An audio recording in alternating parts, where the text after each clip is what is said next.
My husband invited me to an important dinner with investors from Hong Kong. He needed me there to look supportive, to smile at the right moments, to be the perfect wife of a successful real estate developer. What he didn't know was that I had spent the past 14 months secretly learning Mandarin Chinese.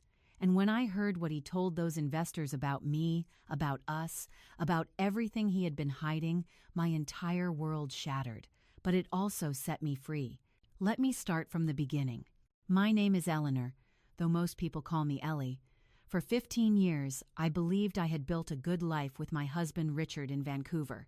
Not a fairy tale, but something solid, something real. He worked as a developer, building luxury condominiums along the waterfront and in Richmond. I worked as an office manager at a small architecture firm downtown. We had a nice house in Kitsilano, took trips to Whistler in winter, and from the outside, we probably looked like we had everything figured out. But somewhere along the way, the man I married started disappearing. I couldn't tell you exactly when it happened. Maybe it was when his company landed that first major contract with overseas investors 4 years ago. Maybe it was gradual, so slow that I didn't notice until I was already living with a stranger who happened to share my bed. Richard became busier, more important. At least, that's what he told me. He worked late, flew to Hong Kong and Singapore for meetings, and when he came home, he was either glued to his phone or too exhausted to have a real conversation. Our marriage became a series of logistics. Did you call the plumber about the bathroom? I need my gray suit dry cleaned by Thursday. Don't forget we have that charity gala next month. I need you to look presentable. I told myself this was normal. This was what happened after more than a decade together. The romance fades, the routine takes over, and you just keep going. I pushed down the loneliness that crept in during those quiet evenings when he was locked in his home office on conference calls, and I sat alone in our beautiful living room watching the rain streak down the windows. About 14 months before that dinner, I stumbled onto something that would change my entire trajectory. I was having trouble sleeping, as I often did when Richard was away on business. I was scrolling through my phone at 2 a.m. when I saw an advertisement for a language learning app, Mandarin Chinese. I don't know why I clicked on it.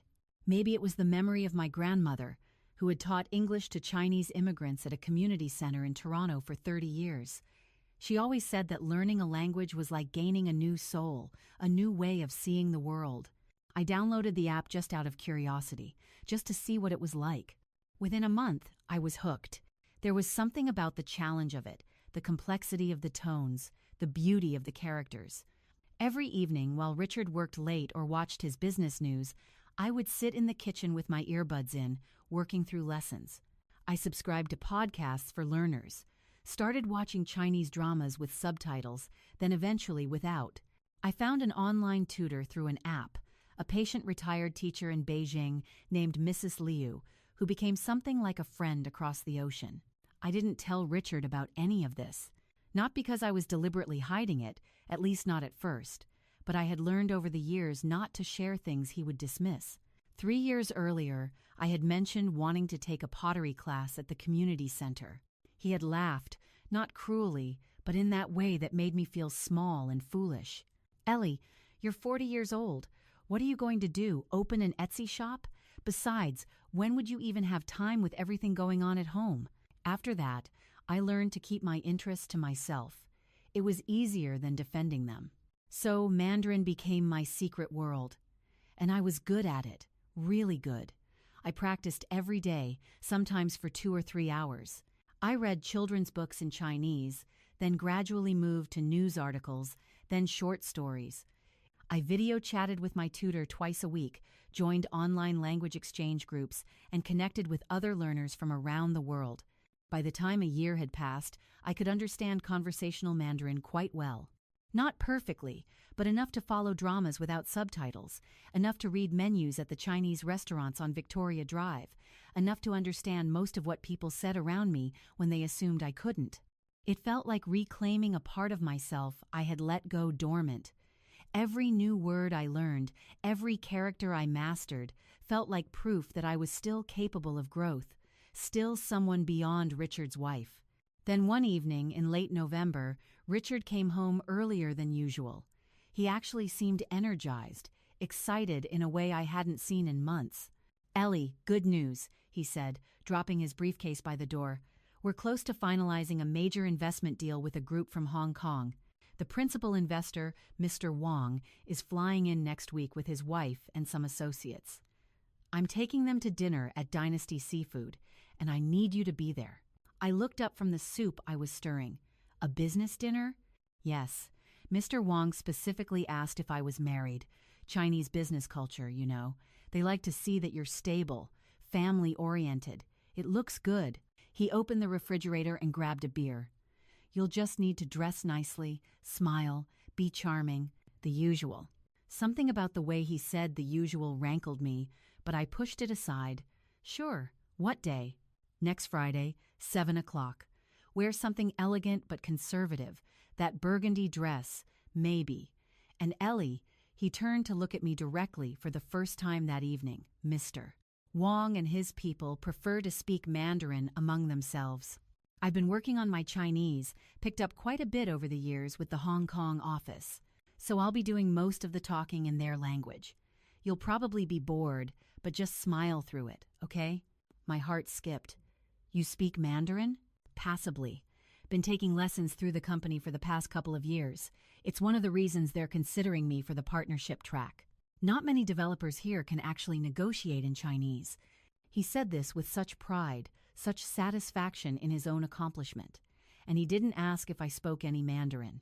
Didn't wonder if I might have any interest or knowledge. In his mind, I was just the wife who would smile and look appropriate while the important people conducted their important business. I turned back to my soup, my mind racing. "That sounds wonderful, dear. I'll be there." After he left the room, I stood at the stove, thinking. An opportunity had just fallen into my lap. A chance to actually understand a conversation Richard thought was private. To hear how he really spoke, how he presented himself, how he talked about our life when he assumed I couldn't understand. Part of me felt guilty for even thinking this way. But a bigger part of me, the part that felt increasingly invisible in my own marriage, wanted to know, needed to know. The week passed slowly. I spent every spare moment refreshing my business vocabulary in Mandarin, practicing formal speech patterns, making sure I could follow a professional conversation. I told myself I was probably overthinking everything, that I would hear nothing important, that I was being paranoid, looking for problems that didn't exist. But something in my gut told me otherwise.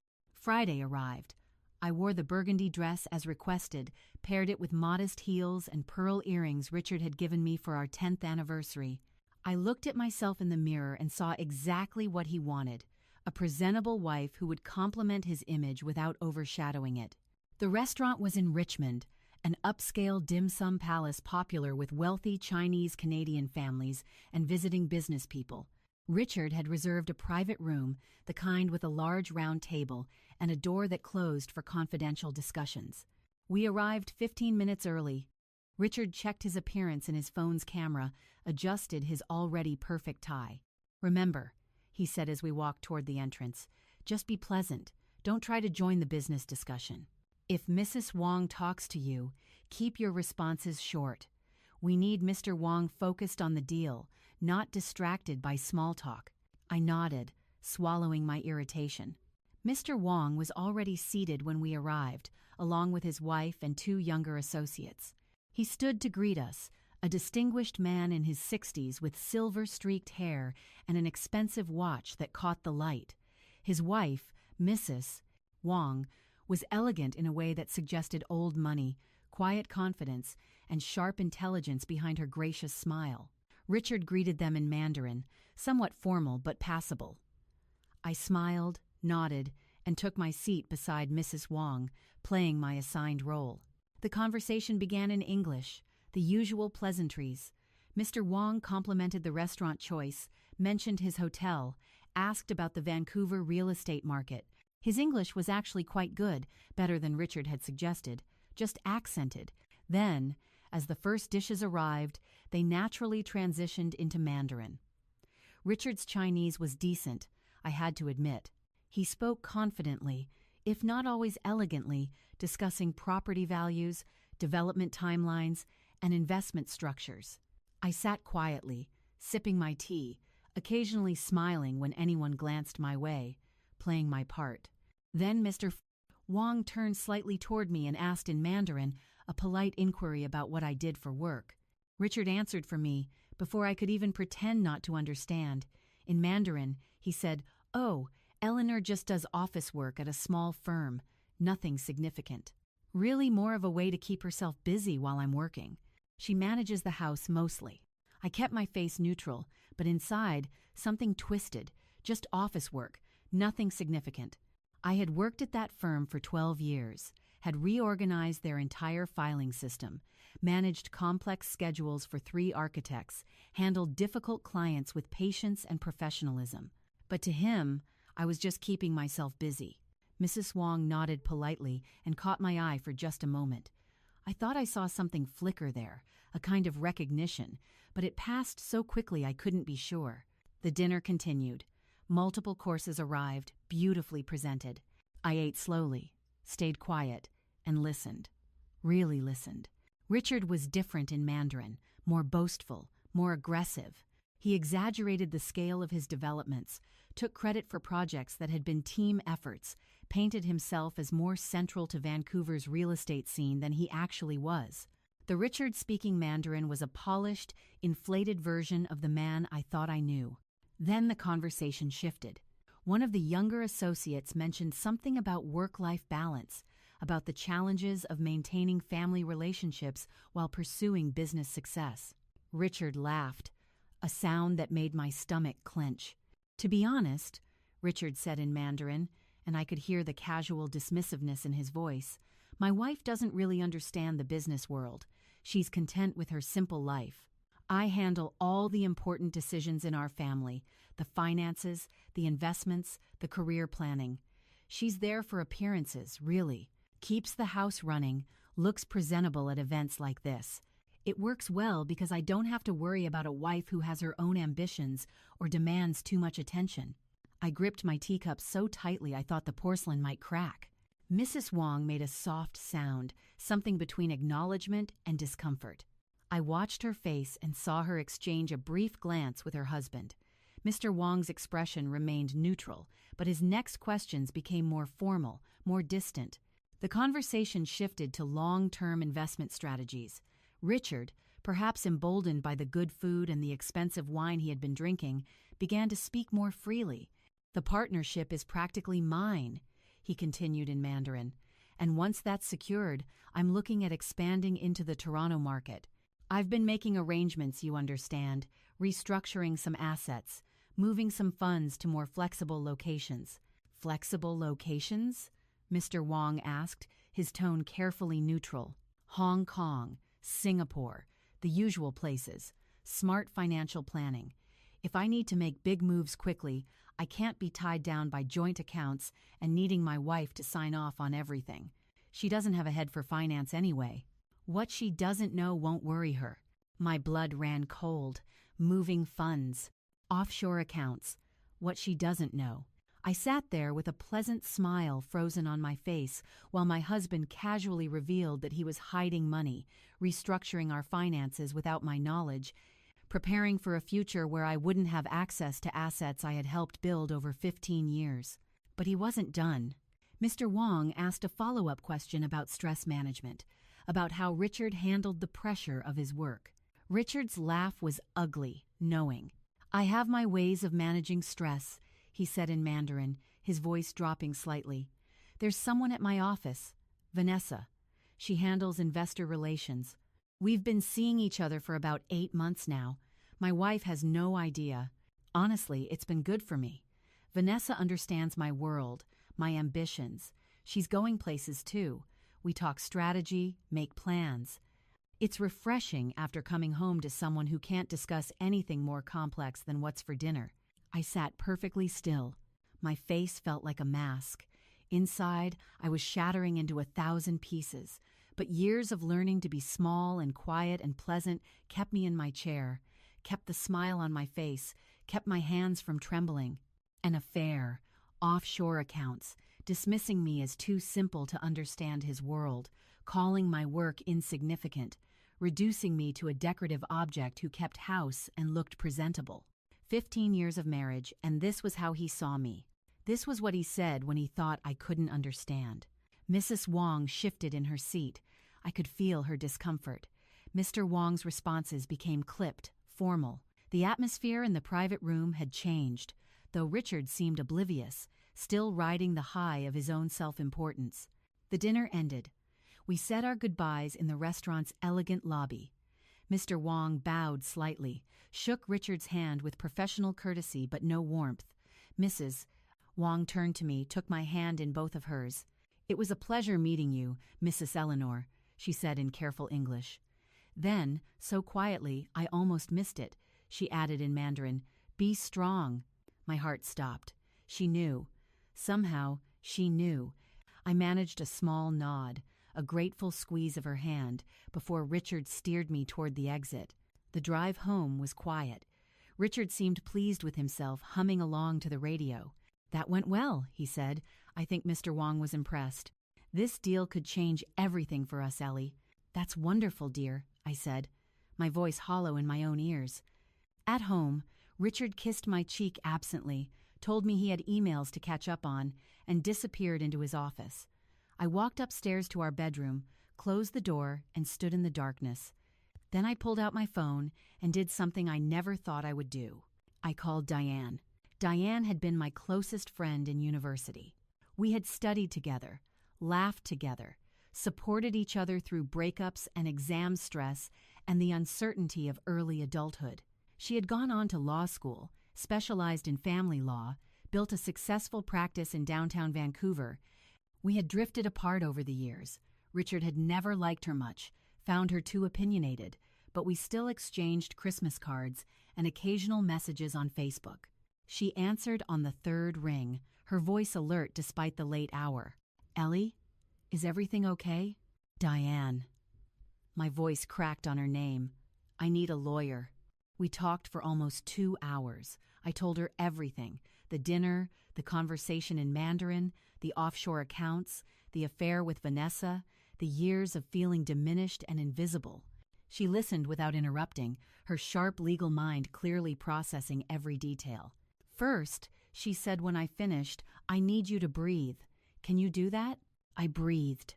"Second, what he's doing with those hidden accounts is potentially illegal and definitely grounds for serious claims in divorce proceedings.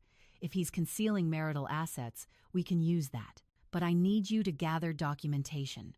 "I don't have proof," I said. "It was just a conversation. I didn't record anything." "That's okay. Here's what we're going to do. Don't confront him. I know you want to, but we need to be strategic. Starting tomorrow, you're going to look through his files, his records, anything you can find. Bank statements, tax returns, investment documents. If he's moving money, there will be a paper trail. Take photos of everything, email them to yourself at a private account he doesn't know about. We'll find what we need." "Diane, I'm scared." "I know. But you're also smart and resourceful, and you just proved that by learning an entire language without him knowing. You can do this, Ellie. You're not alone anymore." After we hung up, I sat on the edge of the bed and let myself feel everything I had been suppressing at the restaurant. Rage, betrayal, grief, fear. 15 years of my life, and I had been nothing but a convenient accessory to a man who held me in contempt. But underneath all that pain, something else was growing. A cold, clear determination. I wasn't going to be the decorative wife anymore. I wasn't going to be dismissed and diminished and cheated on. I was going to take back control of my life. The next morning, I called in sick to work. Richard barely noticed, just grunted acknowledgement as he headed out the door. The moment his car disappeared down the street, I started searching. Richard kept meticulous files in his home office. I had always known he was organized, but I had never looked closely at what he was organizing. That morning I did. Bank statements going back 3 years, tax returns, investment account summaries. I photographed everything with my phone, uploaded it all to a private cloud account Diane had helped me set up, and there it was. 2 accounts I had never seen before, one at a bank in Hong Kong, another in Singapore. Regular transfers totaling nearly $80,000 over the past year alone. Our joint savings had been slowly drained while I thought we were building for retirement. I felt sick, but I kept photographing, kept documenting. I found emails too, printed and filed away. Correspondence about a condominium in Richmond that I hadn't known we owned, or rather, that he owned. The title was in his name alone. And then I found the emails to Vanessa. He had been careless or arrogant, printing some of their exchanges. The content was exactly what I expected. Romantic, explicit, making plans for trips together, for a future that clearly didn't include me. Once I've sorted out the Ellie situation, one email read, "We can stop sneaking around." The Ellie situation. That's what I had become, a problem to be sorted out. I spent 7 weeks quietly gathering evidence. 7 weeks of living with a man I now saw clearly for the first time. Every smile was a performance. Every casual touch made my skin crawl. But I played the role perfectly. I cooked dinners, asked about his day, pretended nothing had changed. Diane was building the case. I met with her twice a week at her office, bringing new documentation, discussing strategy. She had found a forensic accountant who specialized in tracing hidden assets. Between us, we were assembling a complete picture of Richard's financial deception. "Are you sure you want to go this far?" Diane asked me during one of our sessions. Filing simultaneously with his company's ethics board could end his career. "It's nuclear." "He was already planning to leave me with nothing," I said. "He said it himself. He's been preparing for this for months. I'm just acting first." We chose a Monday. Diane filed the divorce papers Friday afternoon. Monday morning, Richard's company would receive our evidence package documenting his use of company resources for personal asset concealment. The divorce papers would be served to him at his office at 9:30. I sat in Diane's boardroom that morning drinking coffee I couldn't taste, watching the clock move through the longest minutes of my life. My phone was off. I didn't want to see his calls or messages when he realized what was happening. At 11, Diane's assistant knocked on the door. Papers served. Evidence received. Richard had been immediately placed on administrative leave pending internal investigation. "How do you feel?" Diane asked. "Terrified," I admitted. "But right." I stayed at Diane's guest house that week. She had a small cottage behind her main house in Point Grey, kept it for family visitors. She told me I could stay as long as I needed. We ordered Thai food, drank too much wine, and for the first time in years, I felt like I could breathe. Richard tried calling 43 times that first day, left voicemails that ranged from confused to furious to pleading. I didn't listen to them. Diane did, documenting everything for the case. On Saturday, accompanied by Diane and a police officer as a precaution, I went back to the house to collect my belongings. Richard was there. He looked terrible, unshaven, rumpled, eyes red and wild.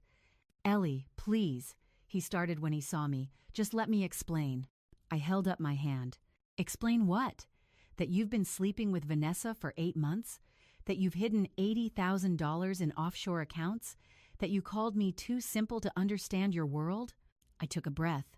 "I understood every word you said at that dinner, Richard. Every single word." His face went pale. "You don't speak Mandarin." "I've been fluent for over a year." "Funny how you never thought to ask. Never wondered what I did with my time while you were too busy with work and Vanessa to notice I existed." He sank onto the sofa like someone had cut his strings. "The company suspended me. They're investigating. Ellie, I could lose everything. That's not my concern anymore." I started toward the stairs. "Wait." His voice was desperate now. "We can fix this. Counseling. I'll end things with Vanessa. We can work through this." I turned back to look at him. This man I had spent 15 years with. This man I had loved, had believed loved me. This man who had reduced me to the Ellie situation. "You don't want to fix this," I said. "You want to fix your career, your image, your financial situation. You're not sorry you hurt me. You're sorry you got caught." "That's not true. At that dinner, you told Mr. Wong that I was there for appearances, that I was too simple to understand your world, that I couldn't discuss anything more complex than what's for dinner. Do you even remember saying that?" His silence was answer enough. "I'm done being small for you, Richard. I'm done being the convenient wife who doesn't demand too much attention or have inconvenient ambitions. Fight the divorce if you want. But you're not going to win, and you're not getting away with hiding what belongs to both of us. I spent 3 hours packing. He didn't try to stop me again, just sat on that sofa staring at nothing, the ruins of his carefully constructed life scattered around him. The divorce took 11 months. British Columbia law requires a separation period, and we spent those months negotiating through lawyers. Richard's company investigation found sufficient evidence of ethical violations. They terminated him. He found another position eventually, but at a smaller firm, lower status, lower pay. The hidden accounts and the Richmond property had to be disclosed and divided. The forensic accountant Diane hired found even more than I had discovered on my own. In the end, I walked away with 60% of the assets, given his attempts to conceal them, plus spousal support while I rebuilt my career. But the best part, the thing I never could have predicted, happened about 3 months into the divorce process. I received a message on LinkedIn from someone I didn't recognize. The profile picture showed a woman in an elegant red dress, Mrs. Wong. Her message was brief but warm. She had heard about my situation through business circles, wished me well in my new chapter, and then she asked if I might be interested in meeting for tea to discuss an opportunity. We met at a quiet restaurant in Kerrisdale. Mrs. Wong looked exactly as I remembered her, poised and perceptive. She spoke to me entirely in Mandarin, and I responded in kind. "I knew at the dinner," she said, pouring tea for both of us. "The way you held yourself when your husband spoke about you, I saw the understanding in your eyes, just for a moment. I recognized the control it took to stay silent. I felt tears prick at my eyes but held them back. My husband and I discussed it afterward," she continued. "We decided not to proceed with the investment. A man who speaks that way about his wife, who hides money and betrays trust so casually, such a man cannot be trusted in business either." I nodded slowly. "I've been wondering why the deal fell through." "Character reveals itself," Mrs. Wong said. "Now, let me tell you why I asked you here. My husband and I are expanding our operations in Canada. We need someone who understands both Canadian business culture and Chinese communication.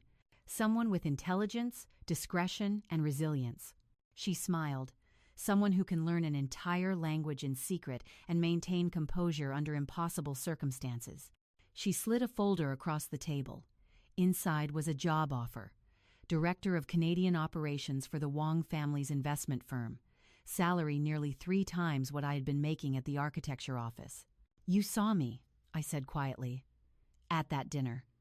When everyone else looked right through me, you saw me." "Women like us learn to see each other," she replied. "Will you consider it?" I didn't have to think long. "Yes, I'm 63 now. That all happened more than 20 years ago, but I remember every detail as clearly as if it were yesterday. The divorce, as painful as it was, gave me my life back. I worked for the Wong family's firm for 18 years, eventually becoming a partner before I retired. I traveled to Hong Kong, Shanghai, Beijing, Taipei, made genuine friendships across cultures, became someone who existed fully in the world, not as somebody's wife, but as myself.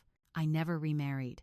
I dated occasionally, had one lovely relationship that lasted 4 years before we realized we wanted different things. But I never again made myself small to fit someone else's expectations of who I should be. Richard sent me an email once, about 5 years after the divorce was finalized. He had remarried, then divorced again. He wrote to apologize, said he had been in therapy, had come to understand some of what he had done wrong. I read the email, felt nothing much at all, and didn't respond. Some chapters don't need an epilogue. I still practice Mandarin every day. Now it's purely for pleasure. I read novels, watch films, video chat with Mrs.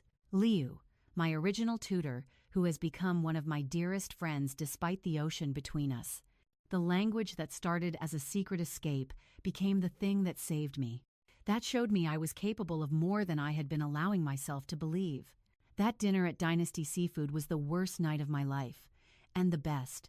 Worst because I heard truths that shattered everything I thought I knew. Best because it finally pushed me to act, to stop accepting less than I deserved. So if you're listening to this and you're in a marriage where you feel invisible, where your interests are mocked or dismissed, where you're made to feel small and simple, I want you to pay attention to that feeling. It's telling you something important. Find your secret skill.